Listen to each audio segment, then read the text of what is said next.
A flashlight suddenly fell under the bed. I quickly turned it to the other side. Fortunately, when the kidnapper picked it up, he didn't notice me, but one of his partners seemed to sense something and turned the light on.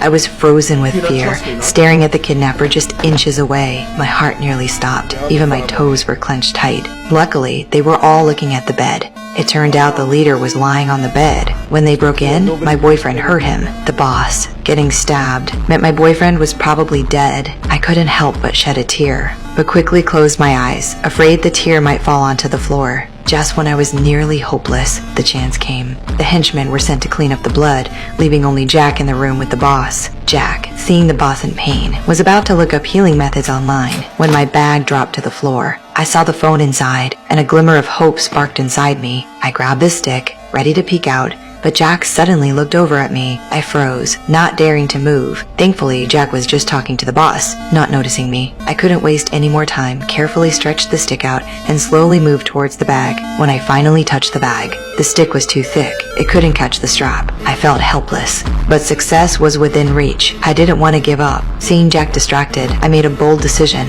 I gently put down the stick, held my breath, and crawled out. Right under the noses of the two kidnappers, I successfully grabbed the bag. I quickly took out my phone to call the police, but halfway through the text, the phone died from lack of battery. I was completely hopeless. What made it worse was, I heard Jack's voice, saying the healing method he found was to lift the boss and the bed together. It seemed I was about to be exposed, so I closed my eyes and prepared to accept my fate. 3. Oh, wait. Put it down.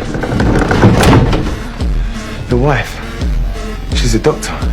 Then I realized someone was still alive in my boyfriend's house. Soon, a woman was brought in. She seemed to know about my secret meetings with my boyfriend and accidentally dropped her watch on the floor. When she crouched down to pick it up, she saw me under the bed. But now, I was the only one who could save her family. She pretended to stay calm, stood up, and began stitching up the boss's wound. But the henchmen were watching too closely, and neither of us found a way to escape. In the end, I had to stay hidden under the bed while she was taken to another room. She and my boyfriend were both tied to the bed, while my boyfriend's father wore a suit, and the kidnappers even helped him put on a tie. It turned out they planned to use his position as a bank manager to rob the largest bank in town. After the father was taken away, most of the kidnappers left to execute the plan. Only the boss remained in the room. I waited for the bed to stay still, thinking the boss had fallen asleep, ready to take a peek, but Jack suddenly walked in. Fortunately, he didn't notice me, but the conversation that followed made my eyes widen in terror.